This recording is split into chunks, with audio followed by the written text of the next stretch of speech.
사도신경으로 신앙 고백드리겠습니다. 나는 전능하신 아버지 하나님 천지의 창조주를 믿습니다. 나는 그의 유일하신 아들 우리 주 예수 그리스도를 믿습니다.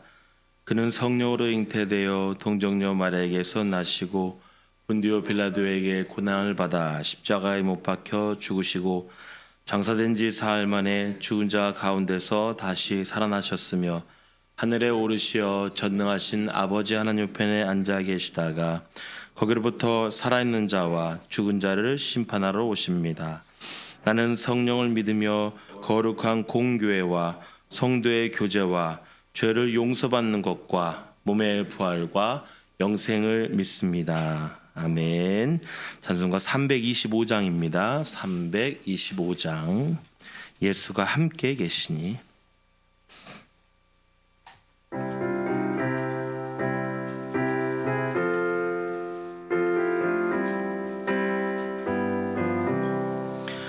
예수가 함께 계시니 시험이 오나 겁없네. 기쁨의 근원 되시는 예수를 위해 삽시다.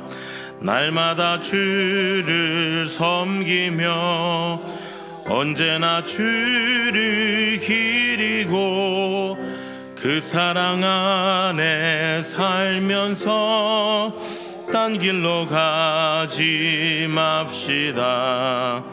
이 세상 사는 동안에 주 이름 전파하면서 기쁨의 응낙 주시는 예수를 위해 삽시다. 날마다 주를 섬기며 언제나 주를 기리고 그 사랑 안에 살면서 딴 길로 가지 맙시다. 이 세상 친구 없어도 예수는 나의 친구니 불의한 일을 버리고 예수를 위해 삽시다. 날마다 주를 섬기며 언제나 주를 기리고 그 사랑 안에 살면서 딴 길로 가지 맙시다. 주께서 심판하실 때 잘했다 칭찬하리니 이러한 상급 받도록 예수를 위해 삽시다. 날마다 주를 섬기며 언제나 주를 기리고 그 사랑 안에 살면서 딴 길로 가지 맙시다. 아멘. 하나님의 말씀은 골로새서 3장 18절에서 25절까지의 말씀입니다. 골로새서 3장 18절에서 25절까지의 말씀. 이 시간 하나님의 말씀 함께 교독으로 보신 후에 마지막 말씀 함께 합독으로 읽겠습니다. 아내들아 남편에게 복종하라. 이는 주 안에서 마땅하니라. 남편들아 아내를 사랑하며 괴롭게 하지 말라. 자녀들아 모든 일에 부모에게 순종하라. 이는 주 안에서 기쁘게 하는 것이라. 아비들아 너희 자녀를 노엽게 하지 말지니 낙심할까 함이라. 종들아 모든 일에 육신의 상전들에게 순종하되 사람을 기쁘게 하는 자와 같이 눈가림만 하지 말고 오직 주를 두려워하여 성실한 마음으로 하라. 무슨 일을 하든지 마음을 다하여 주께 하듯 하고 사람에게 하듯 하지 말라. 이는 기업의 상을 주께 받은 줄 아나니 너희는 주 그리스도를 섬기느니라. 함께 읽겠습니다. 불의를 행하는 자는 불의의 보응을 받으리니 주는 사람을 외모로 취하심이 없느니라. 아멘. 기도하겠습니다. 좋으신 아버지 하나님, 은혜를 감사합니다. 지난 간밤에도 저희들을 주님 품 안에서 편히 쉬게 해주시고 또 이 새벽에도 저희들을 주 앞에 불러주심을 감사합니다. 오늘도 저희들에게 새날 주시고 또 생명 주시고 건강 주셨는데 이 한 날도 주님과 더불어 동행하게 하시고 주를 기쁘시게 하는 한 날 되게 하여 주옵소서. 이 새벽에도 주님을 사모합니다. 말씀과 기도 가운데 저희들을 만나 주시며 주의 성령으로 충만케 하여 주옵소서. 주님께 감사의 예물과 또 일천번제의 또 구역 예물을 드립니다. 믿음으로 또 순종으로 감사함으로 드리는 예물을 주님이 기뻐 받으시고 약속하신 하늘의 복과 땅의 복으로 충만하게 채워 주옵소서. 주의 은혜로 종의 가정들을 형통케 해주시며 그 자녀들을 축복하여 주옵소서. 예수님의 이름으로 축복하며 기도하옵나이다. 아멘. 이 새벽에도 주의 은혜와 축복이 함께 하시기를 축원합니다. 우리가 이제 신앙생활하면서 이제 신앙이라는 게 대체 뭔가, 어떤 게 신앙생활이고, 또 신앙생활을 잘한다는 게 뭔가, 그리고 신앙생활하는 게 행복한가? 이런 질문들은 제가 이제 목회를 해오면서 쭉 해온 질문들입니다. 이제 첫째는 이제 제 자신이 이 목회자로서의 모든 인생을 헌신하며 살았습니다. 어제도 이제 어떤 분이 저한테 목사님 은퇴하고 어디 사실 거예요? 이렇게 물어보더라고요. 그래서 제가 그건 하느님만이 아시죠. 왜 그런 대답을 했느냐 하면은 한 번도 저는 제 인생의 주도권을 가지고 살아본 적이 없습니다. 경상도 땅에 갈 거라고 생각해 본 적이 없는데 경상도 땅에 가서 말도 다르고 습관도 다르고 생활도 다른 그곳에서 이제 30년 목회를 했고 거기서 은퇴할 줄 알았는데 하나님께서 마지막은 또 부여해서 은퇴할 수 있도록 해주셨습니다. 한 번도 경제권을 가지고 살아본 적이 없습니다. 그래서 아내에게 조금만 참어, 내가 뭐 집 사줄게, 차 사줄게 이런 얘기를 해본 적이 없습니다. 왜냐하면은 저는 지금까지 살아오면서 교회에 한 번도 사례비를 요구한 적이 없습니다. 사례비에 대해서 불만을 가진 적도 없습니다. 그렇다고 해서 다 행복하게 받은 것은 아니에요. 섭섭하게 받은 것도 있습니다. 기대와 요구가 다르니까 섭섭하게 받은 것도 인간적인 차이 때문에 그런 건 있겠죠. 그러나 한 번도 요구해 본 적이 없습니다. 왜냐하면은 저는 교회가 저한테 사례비를 준다고 생각해 본 적이 한 번도 없습니다. 저를 목사로 부르신 분은 하나님이고 제가 고용된 건도 하나님께 고용됐다고 믿었습니다. 그래서 불만이 있어도 그분에게 불만이 있는 거지 교회에 불만이 있지는 않았습니다. 그러다 보니까는 뭐 내가 돈을 모아서 이렇게 해가지고 뭐 이렇게 했다고 주도적으로 인생을 살아본 적이 없어요. 은퇴도 마찬가지입니다. 제 나름대로 뭔가 조금이라도 은퇴 준비하려고 저도 연금 붓습니다. 저도 연금 붓고 나름대로 뭔가 조금 이렇게 하려고 노력은 하지만 그게 그렇게 주도적으로 나 여기 살아야지 저기 살아야지 할 만큼 그런 역량이 못 되는 겁니다. 그러니까는 그런 인생을 살았어요. 그러니까는 만약에 신앙생활이 뭔가 보람이 없고 의미가 없다면 좀 억울하지 않겠습니까? 그런 인생을 살면 좀 분하지 않겠습니까? 저는 제 아내를 바라보면서 어떻게 보면은 참 불쌍한 여자라는 생각이 드는 거예요. 그래서 저도 이제 어제 누구랑 얘기하다가 그런 얘기를 했는데 제 아내가 묘비에다 그렇게 써달라 그랬대요. 사모 이병화 이렇게 쓰지 말라 그랬대요. 저한테는 그 얘기 안 했거든요. 아니 사모라는 얘기는 넣는 것을 원하지 않았다는 얘기는 했는데 이렇게 얘기했다는 거예요. 고성래 부인 이병화 이렇게 적으라 그랬다는 거야. 그 얘기는 저한테 안 했어요.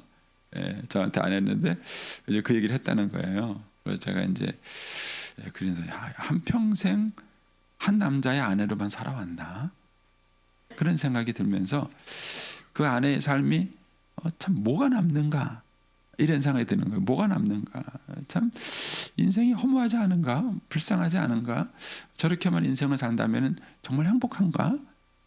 또 제 딸도 사모기를 걸어가잖아요. 제 딸도 사모기를 걸어가니까 과연 나는 내 딸한테 그 사모의 길을 걸어가는 것을 행복하게 그러면 추천할 수 있는 것인가. 목회자로서 당연히 그런 저는 이제 고민을 갖습니다. 이제 또 한 가지는 제가 성도들을 보면서 그런 생각을 갖고 있는 거예요. 사실 성도들이 교회에 굉장히 충성합니다. 정말 교회에 충성하는 분들은요 집 팔고 땅 팔고 그렇게 헌신해요. 그리고 어떤 분들은 심지어 자식들한테 들어갈 돈도 교회에다가 투자하는 분들도 있어요. 그럼 그렇게까지 교회에 헌신하는 그분들에게 돌아가는 건 대체 뭘까? 그분들이 그렇게 헌신하면서 살아가는 것이 과연 후회하지 않을 수 있는 것인가? 나는 목사로서 그 사람들한테 사기치는 것은 아닌가? 정말 좋은 사람으로서 그 사람들을 인생의 있기를 제대로 안내하는 사람인가? 이런 고민들이 제가 이제 목회하면서 계속해서 제 스스로가 갖고 있었고 또 답을 찾으려고 애를 썼던 것입니다.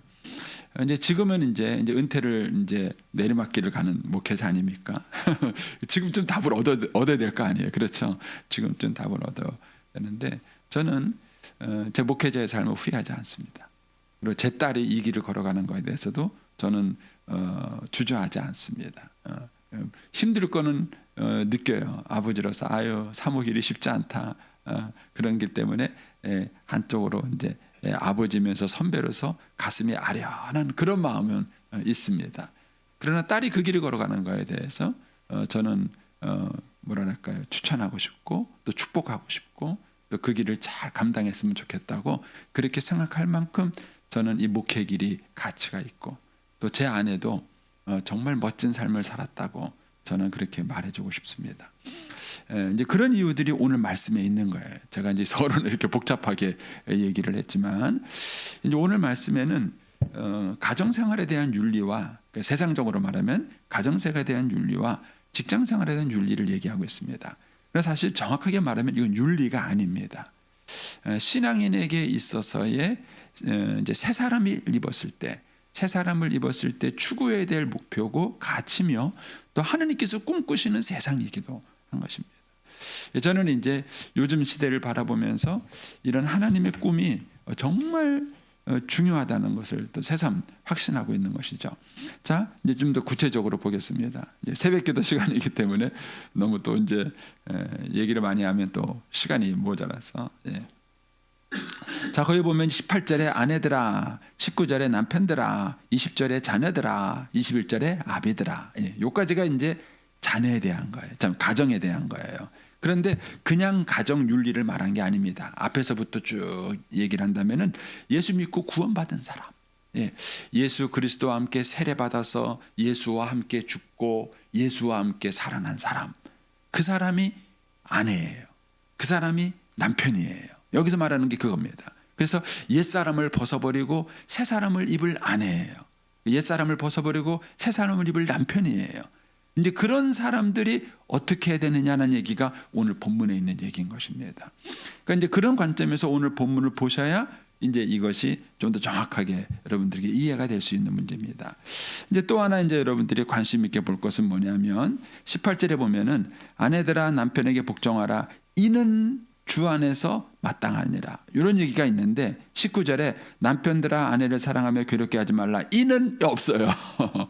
설명이 없어요. 또 재미있는 건 20절에 가서 자녀들아 모든 일에 부모에게 순종하라 이는 주 안에서 기쁘게 하는 것이다 이런 말이 있는데 아비들에게 또는 없어요. 아비들아 자녀들을 노엽게 하지 말지니 낙심할까 함이라 이는 이게 없어요. 왜 그러면은 아내하고 자녀들에게는 이게 하나님의 뜻이다라는 얘기를 하면서도 남편이나 아비들에게는 이런 얘기를 하지 않을까 하는 그 이유가 뭐냐면 18절 그 20절에 나와 있는 얘기는 그 당시 사회적 분위기와 똑같은 얘기이기 때문에 그렇습니다. 우리나라에 선교사가 들어오기 전에도 아내는 남편에게 복종하라고 가르쳤습니까? 안 가르쳤습니까? 가르쳤죠. 어디 남편에게 대듭니까? 우리 옛날 유교적 우리 어르신들은요. 그러면 이는이라고 표현을 한 이유는 뭐냐면 유교와 기독교는 다른 거예요. 많은 사람들이 신앙생활하면서 착각하는 이유는 뭐냐면 아내가 남편에게 복종한다는 이 개념을 유교적 개념에서 말하는 것과 기독교에서 말하는 개념을 혼돈하고 있어요. 대표적인 혼돈이 뭐냐면 효도예요. 효. 여러분 기독교에서 말하는 효와 유교에서 말하는 효는 다릅니다. 그런데 사람들이 자꾸 착각을 해요.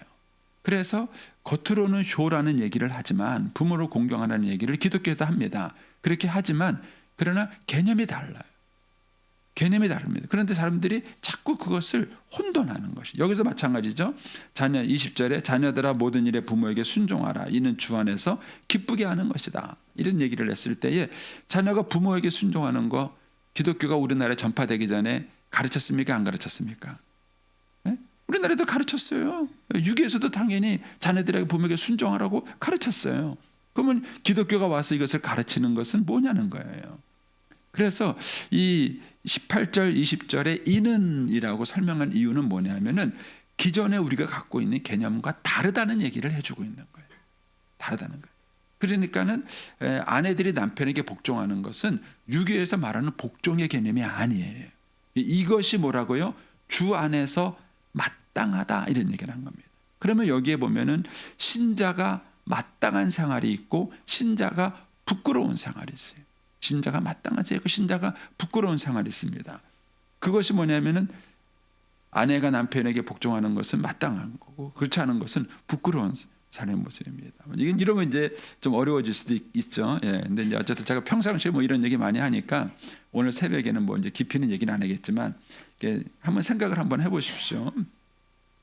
저는 제 아내가 저한테 복종을 해줬습니다. 제가 인정합니다. 평생을 살아오면서 한 번도 아내 때문에 일을 못한 적이 없고요. 저에게 대든 적이 없습니다. 개인적으로는 대들었어요.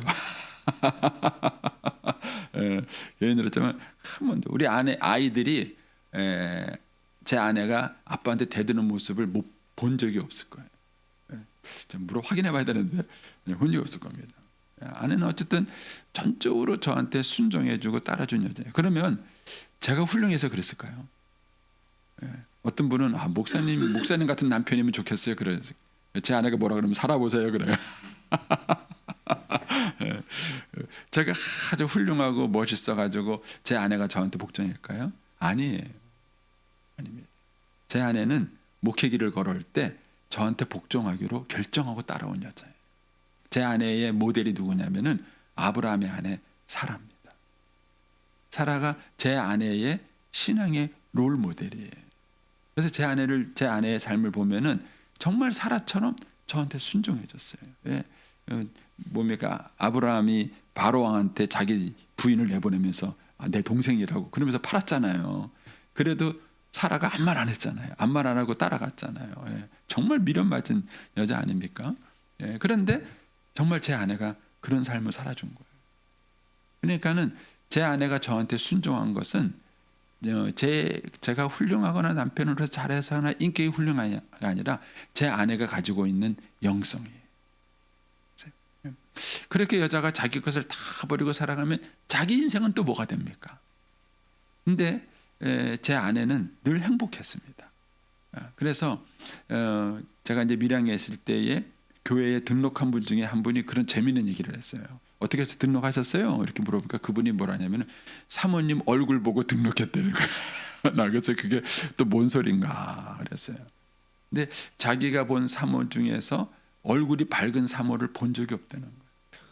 사람들은 얼굴이 어둡고 뭔가 좀 힘들고 그런 것이 자기가 가지고 있는 인상이라는 거예요. 어렸을 때부터요. 근데 제 아내를 봤을 때 전혀 사모가 아닌 줄 알았다는 거예요. 처음에는. 그리고 우리가 사모님 얼굴 보고 자기가 등록했어요. 저는 그 얘기 듣고 충격받았어요. 여기 뭐 별 얘기 다 있구나. 이런 생각을 했는데 그리고 제가 제 아내를 봤습니다. 아내는 저에게 복종하는 것을 뭐랄까 괴롭고 힘들다고 생각하지 않았어요. 근데 그게 가능했던 이유가 뭐냐면은 이 앞에 있는 내용을 모르는 사람은 절대로 그걸 이해하지 못해요. 저희 어머님도 저희 아버지한테 잘 순종하는 여자긴 했어요. 그래서 제가 말씀드렸죠. 어디는 뭐 3박 4일씩 뭐 이렇게 외박하고 들어와도요. 밥은 꼭 차려주세요. 밥을 꼭 차려주시고 아버지가 집에 안 계셔도요. 밥을 꼭 우리 아버지 밥을 먼저 드세요. 먼저 꼭 그 밥이 식더라도 꼭 밥을 먼저 떠놓고 누가 뭐 먹을 거 갖다 주면요. 아버지 걸 꼭 먼저 띄워놔요. 할 건 다 하세요. 근데 얼마나 우리 어머님이 아버지하고 또 독하게 싸우죠. 왜냐하면 저희 어머님이 순종한다는 것은요. 이 앞에 있는 개념이 없는 거예요. 새 사람에 대한 개념이 없는 거예요. 그 새 사람에 대한 개념이 뭐예요? 그리스도께서 우리를 사랑하신 것 같이. 하나님이 나를 어떻게 사랑하고 했는지에 대한 이 개념이 없는 사람은 이게 정말 남편에게 복종한다는 이 개념이 뭔지를 잘 모르는 거예요. 그런 겁니다. 그래서 저와 여러분이 예수 믿고 달라지는 삶이 뭐냐? 뭐가 예수 믿지 않는 사람하고 다르냐? 이렇게 말했을 때 그게 뭐냐면은 순종의 모습이에요. 그래서 예수 믿는 우리 교회 아내들이 많은데 묻고 싶은 거예요. 남편에게 순종하십니까? 두 번째 질문은 그렇게 하는 게 행복하세요? 자존심 상하세요? 기분 나쁘세요? 인생이 불안하세요? 만약 그렇다면은 주님의 사랑이 뭔지를 잘 모르시는 거예요. 이렇게 하면 또 편견이 있으니까 19절까지 설명을 좀 해보겠습니다. 남편들 아내를 사랑하며 괴롭게 하지 말라. 이 괴롭게 하지 말라는 얘기를 다르게 표현하면 이제 원어상 다르게 표현하면은 쓰라리게 하지 말라. 저는 근데 이거를 개인적으로 어떻게 번역을 하냐면은요, 아내에게 눈물을 흘리게 하지 마라. 저는 평생을 살아오면서 아내가 이렇게 울 때가 있어요. 그러면 제가 모든 걸 포기합니다. 아내를 슬프게 하지 않으려고 참 노력을 많이 해요. 아내 얼굴에 그늘이 안 지게 하려고 노력을 참 많이 했습니다. 여러분, 남편이 아내를 사랑한다는 게 뭐냐? 이게 하나님의 사랑을 받은 걸 아는 거예요. 여러분, 남편의 사랑은 섬세하지 못하세요. 섬세하지 못합니다. 그런데 하나님의 사랑은 훨씬 더 섬세한. 제가 새벽기도 이렇게 편하게 얘기하겠습니다. 이게 방송이 자꾸 나가면 저를 걱정하는 분들이 많이 있으셔서, 근데 제가 이제 가끔 이제 아내 생각이 나오면은요, 막 가슴이 아플 때가 있어요. 가슴이 막 아파요. 참 아플 때가 있어요. 그리고 이제 하나님께 하나님을 제가 원망하지는 않지만, 그러니까 그냥 아내가 마음이 아픈 거예요. 어느 날도 이제 주일날 예배를 드리러 가는데 마음이 너무 아픈 거예요. 아내 생각이 나고 마음이 아픈 거예요. 그래서 이제 하나님께 제가 예배를 잘 인도할 수 있도록 하나님 도와주세요. 이렇게 하면서 이제 기도하며 자리에 앉아 있는데 하나님이 저한테 그러는 거예요. 성례야, 미안하다. 성례야, 미안하다. 근데 그 말이 너무 제 마음이, 그래서 내가 주님 뭐가 미안하신데요? 주님은 나한테 미안할 게 하나도 없으신데 뭐가 미안하신데요? 내가 원하지 않지만 내가 내 아내를 먼저 데려갈 수밖에 없는 결정을 내린 거에 대해서 미안하다 그러시는 거예요. 미안하다. 근데 그 마음이 얼마나 저한테는 위로가 되는지 몰라요. 얼마나 위로가 되는지 몰랐습니다. 여러분, 하나님의 사랑을 어떻게 경험하셔요? 여러분, 하나님 사랑은 굉장히 섬세하세요. 그러면 이런 사랑을 받은 사람이라면 이런 사랑을 보여줄 수 있어야 되는 거예요. 그래서 남편이 아내를 섬세하게 사랑하는 것만큼 사랑을 경험하신 거예요. 그런데 남편들이, 제가 늘 말씀드렸지만 기도 오래 안 하세요. 기도를 깊이 하지 않습니다. 남성들이 특성이 그래요. 왜냐하면 여성들은 그냥 미주알 고주알 할 얘기가 많지만은요, 남성은 큰 덩어리를 기도하세요. 큰 덩어리로. 그리고 일적인 기도를 하세요. 일적인 기도를 해요. 그러니까는 하나님과의 교제와 만남 속에서 뭔가 섬세함이 없어요. 세밀함이 없어요. 그런데 하나님은 생각보다 섬세하신 분이십니다. 굉장히 섬세하시고 친절하시고 자상하신 분이십니다. 근데 이런 사랑을 경험해 봐야 아내를 사랑한다는 게 뭔지를 알 수 있어요. 그러면 아내를 사랑하고 괴롭게 하지 말라. 당연히 폭력은 당연히 안 되죠. 아내에게 폭언 당연히 안 되죠. 예수 믿는 남편이 어떻게 아내에게 폭력하고 폭언을 합니까? 당연히 안 되는 거죠. 친절한 거 당연한 것입니다. 아내에 대한 배려가 당연한 것입니다. 그러니까 내가 하나님을 믿는 자녀로서 살아간다는 게 뭐냐라고 말을 했을 때 이런 것들이에요. 이런 것들이 새 사람의 모습이고 하나님 나라의 새 백성의 모습인 거예요. 저는 이런 모습을 가지고 이제 평생에 살아오면서 제가 이 나이가 먹으니까 얻은 게 뭐냐면 첫째, 아이들한테 부끄럽지 않아. 제가 큰 돈을 벌지 못했지만 뭐 대단한 업적을 이룬 건 아니지만은 아이들한테 부끄럽지 않아. 그리고 이렇게 살아오니까 아이들이 엄마 아빠를 존경하고 사랑해. 그래서 제가 예수가 맞다는 거예요. 그러면 뭘 해가지고 이런 존경과 사랑을 아이들에게 얻을 수 있겠습니까? 세상에서 말하는 어떠한 가치관을 가지고 여러분들이 이런 것들을 얻을 수 있겠어요? 없어요. 세상적으로 그렇게 훌륭하다고 막 생각한 사람들이 갖고 있었던 그 인생의 결말이 어떤 것인지를 우리는 많이 보고 있지 않습니까? 저는 그래서 제가 목회자로서의 길을 걸어오고 이런 삶을 가르치고 성도들에게 이런 삶을 걸어가게 한다는 것이 저는 하나도 부끄럽지 않고 감사하고 자랑스럽고 행복한 것입니다. 여러분 앞에서도 제가 이런 삶을 권면하는 것이 조금도 부끄럽지 않습니다. 여러분, 이것이 새 삶, 새 옷을 입는 사람의 모습으로 주님이 제시하는 거예요. 이런 것들이 이제 부모 자녀에도 말하죠. 자녀들아 모든 일에 부모에게 순종하라. 주 안에서 기쁘시게. 저는 이 한마디가 엄마와 저의 관계를 정리했어요. 나는 하나님을 기쁘시게 하고 싶다. 사실 엄마하고 저하고만 놓고 보면은요, 막 낙심할 때도 많았어요. 엄마지만 막 관계를 끊고 싶을 때도 있었어요.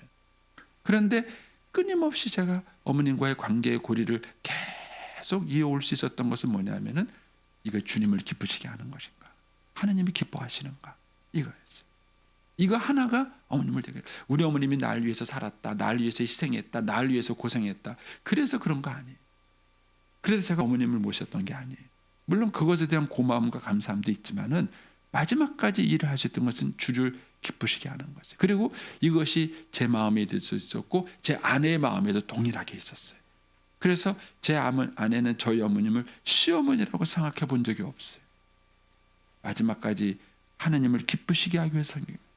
장모님이 저희 집에 오실 때도 똑같았어요. 장모님은 사위 집에 오는 게 부담스러운 거예요. 자꾸 아들 집에 가려고 그러시더라고. 아니, 아들 집에 자꾸 뭐가 아들이 뭐 좋냐고 얘기하시라고. 그래서 늘 걱정하시는 게, 아유, 내가 치매 들어서 요양원 갈까 봐 걱정하시더라고요. 그래서 장모님, 저희 어머님도 치매인데 저희가 끝까지 모셨어요. 걱정하지 마세요. 돌아가실 때까지 제가 모실게요. 근데 이런 얘기들을 할 수 있었던 것이 뭐냐면은 주를 기쁘시게 하는 것입니다.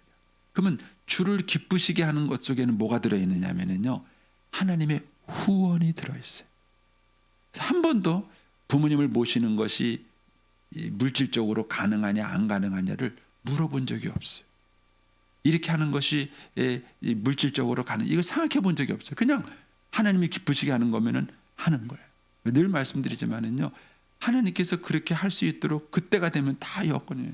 국가 제도까지 바꾸셔갖고 그 노인들 요양보호제도가 저희 어머님 치매 올 때 생겼다고 말씀드렸나요, 제가요? 네. 어머님을 집에서 모시는 게 한계가 있는 거예요. 저하고 아내가 모시는 게 한계가 있어요. 그래서 막 어려워할 때 국가에서 그 제도가 생겼어요. 그리고 주간 요양을 우리 어머님을 보냈다는 거 아닙니까? 네. 여러분 안 믿으시네요. 여러분, 이게 주를 기쁘시게 한다는 말 속에는 그 말이 깔려 있는 거예요.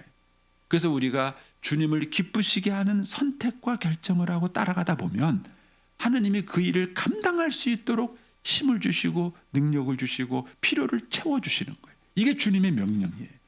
이거를 알기 때문에 신자가 주의 말씀에 순종하고 복종을 하는 거예요. 그래서 주님의 계명은 무겁지 않다는 말에 저는 동의합니다. 하나님이 저한테 주셨던 어떤 계명이든 것이 처음에는 어려워 보이는 것 같지만 막상 순종하고 그 길을 걸어가면 실제는 무거운 짐이 아니었어요. 부모님 모시고 사는 것이 힘들지 않았습니다. 하나도 어렵지 않았습니다. 하나님께서 그 일을 감당할 수 있도록 그렇게 해주셨기 때문인 것이죠. 이런 관점에서 여러분들이 한번 본문의 말씀을 또 묵상을 한번 해보시기 바랍니다. 아비들 문제, 이런 얘기, 종들에 대한 이야기, 이런 것들 한번 여러분들이 묵상을 한번 해보시고, 적어도 저와 여러분이 예수 믿는 사람으로서 자부심과 기쁨이 있었으면 좋겠습니다.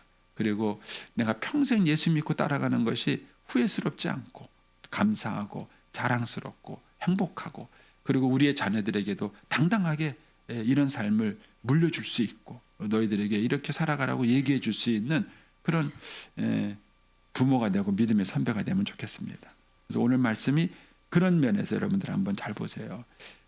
단순한 윤리의 얘기가 아니라 거듭난 사람, 구원받은 사람, 그 안에 성령을 모시고 살아가는 사람, 하나님의 사랑과 도우심을 받아가며 살아가는 사람, 그런 사람들이 이렇게 산다 이렇게 말을 하는 거예요. 오늘 본문에 그런 사람들이 이렇게 살아간다.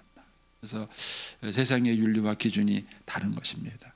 저와 여러분이 정말 이 시대에 빛이 뭔지 소금이 뭔지 정말 이 세상을 향해서 바르게 비춰주는 사람이 되기를 축복합니다. 기도하겠습니다.